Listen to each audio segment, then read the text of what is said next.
Hey guys, what's going on? So today we are going to be talking about a review of differential forms. So differential forms are super interesting. They're super important in helping us understand a thing or two about topology. So in the next video, we're actually going to start going over topology. We're going to see how differential forms play a huge role in topology, and we're going to sort of go down the rabbit hole of homotopy, homology, cohomology, and all that kind of stuff, and how we're going to want to bring this back, always circle back to the idea of differential forms. So this is always at the forefront of our mind when we're talking about this kind of stuff. So before we do that, I feel obliged to just go over a quick review of differential forms and what we've sort of gone over, okay? So a review of differential forms. So this is going to help us provide a smooth transition to the topic of topology. Okay, so we have seen now that for some n-dimensional space or manifold, we have at our disposal n-1 number of forms. Okay, so here's our manifold. This is we live on a four-dimensional manifold, right?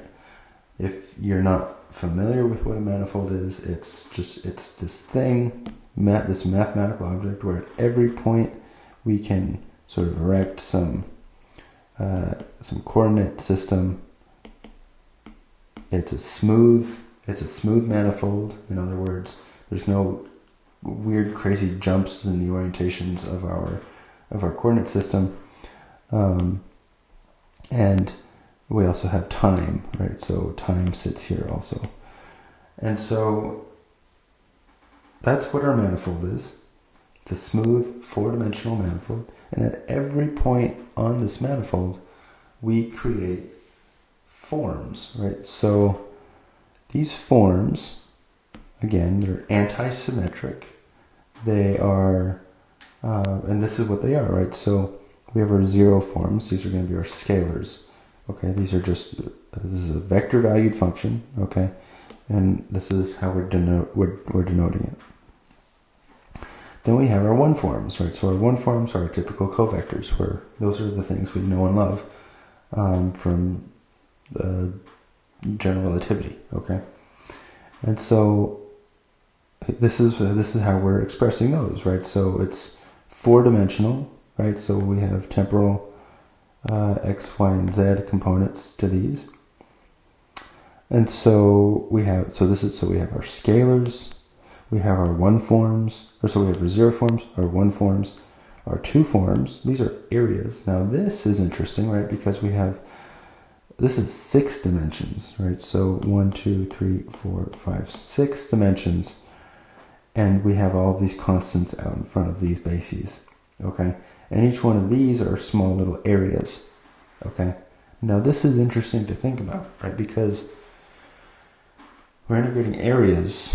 This is a 6-dimensional object living in a 4-dimensional space-time manifold. What up with that, right? Well, there's 2 extra dimensions here when we're talking about forms. So that's interesting and something to keep in mind, because we're going to come back to that also. And then we have our volumes. So these are our 3 forms. Right, so our 3 forms, again, this goes back to a 4-dimensional object. And these are Hodge dual. These are Hodge duals with our 1 forms. Okay. In our 4D spacetime. Right. Whenever we're talking about Hodge duals, remember we have to remember what our top form is. Because the Hodge dual is it depends on what the top form is. The top form is this guy right here, right? So our top form, again, I put scalars in quotes because this looks a little bit different than this. This doesn't have a basis to it, but this thing does. It has this thing here, so that's why I have it in quotes. So it's like a pseudo-scalar, if you will. 0 dimensions, right? It's just a number, okay? All right, so at every point in space and time, we can construct all of these different types of forms. The exterior derivative and the Hodge dual will allow us to jump between each one of these types of forms. For some vector value function on the spacetime, we can also use the exterior derivatives and Hodge duals to calculate divergences and curls on this manifold. The way we do that, the divergence of some manifold is going to give us by the sandwich operator, and then the curl on the manifold is going to be given to us by this right here, so the Hodge dual of the exterior derivative. Okay? All right. From these operations, we are able to see that when the exterior derivative was sandwiched between two Hodge dual star operators, we could undo the effect of the exterior derivative, as we talked about this as well. Right? So from a P exterior product space to a P plus 1 exterior product space, that's the action of the exterior derivative, and from a P plus 1 a P exterior product space to a P minus 1 exterior product space, well, that's this sandwich operator where we have the Hodge dual exterior derivative and the Hodge dual again. And then lastly, we were able to show a more general formula for the Laplacian when we that we called the Laplacian de Rham operator, and that was this guy right here. And we calculated this guy based off of our Hodge duals and our exterior derivatives. All right. When we look at this picture, it might not be difficult to see that the exterior derivatives of the electromagnetic gauge potential is going to look like this, right? So if we take the exterior derivative of a gauge potential A, right? If you recall, well, I have it here, right? So we'll just go through this quickly. The exterior derivative again is this guy, right? This is our exterior derivative, and it's wedged with, here's our mu and our dx mu. And so our exterior derivative is, that's this right here. And so we can rewrite this now. We can rewrite this as mu nu, right? So that's this, and then nu mu, right? That is going to be, so, right, we'll do this like this, exterior derivative. This is 1/2 of this guy plus 1/2 of this guy. Well, it's going to make a whole, and that's this guy. Right, so these applied together is going to give us that. All right. And right, these are really just like dummy variables, right? And so this guy should actually be lowered. Right? This should be new. Right? Right, because again, we're not really specifying what this has to be. Right? So it's just we do it 2 times, but take half of them each, and that gives us this whole thing. And so we get this then. Well, we know this thing is this object here, right? This is our electromagnetic field strength tensor. And what we see is that the electromagnetic field strength tensor is the exterior derivative of our gauge potential. And that's interesting, right? This is something to keep in mind here, right? Because the goal here is Chern-Simons theory.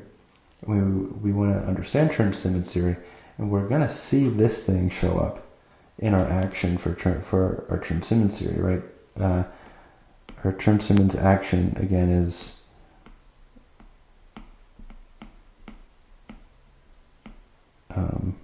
let's move this out a little bit. Oh. Our Chern-Simons action, I'll write it out here a little bit more, is A wedge exterior derivative of A plus 2/3 A wedge A wedge A. This is a 3 form. This is also a 3 form. And you can see that, right? Because this here is a 2 form. The reason that's a 2 form is because, well, that's right here. This here is a 2 form. So our Chern-Simons theory is this weird addition of what is our field strength tensor wedged with this guy, just A again, plus 3 wedges, or this 3 weird obscure 3 form. We'll see what this means later. We haven't gone over this yet, but this is just sort of looking into the future a little bit. Because again, the goal here is Chern-Simons theory. We want to understand Chern-Simons theory. This is going to be, this is really what's called a Chern or Chern-Simons invariant.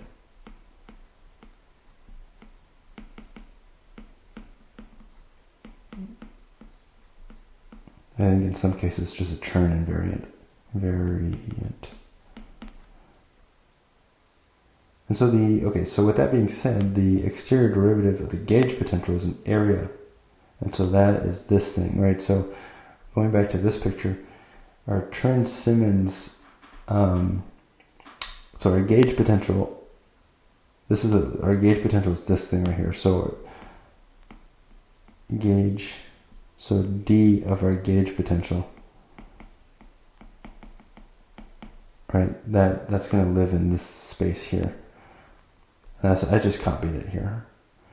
So now we need, so we've gone over everything, right? So we've gone over, well, we haven't really gone over, there's so much to this, but we've gone over all the things I think that are necessary for us to now dive into ideas of topology. Now, this video is a little bit short. I understand it's a little bit short. It's because I just wanted to go over a review, but I'm going to take the rest of maybe a couple minutes just to get our feet wet here.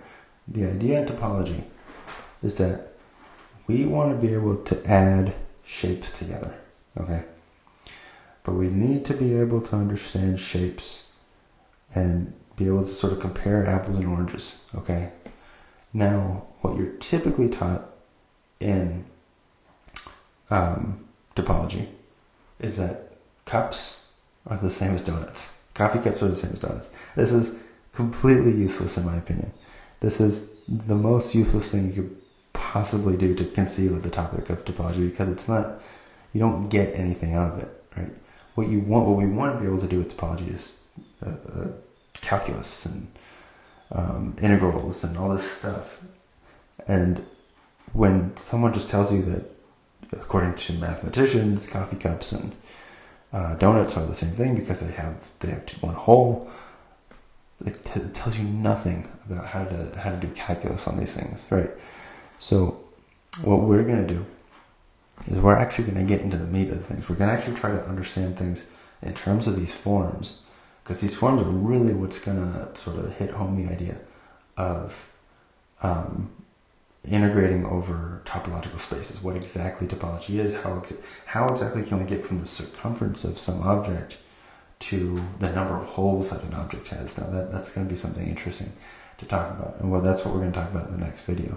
So I'm sort of giving a few things away, but that's okay. I'm getting quite excited for this topology section. It might be kind of long, but it's going to be well worth it. So with that being said, make sure to hit the like and subscribe button, and I will see you guys in the next video. Bye.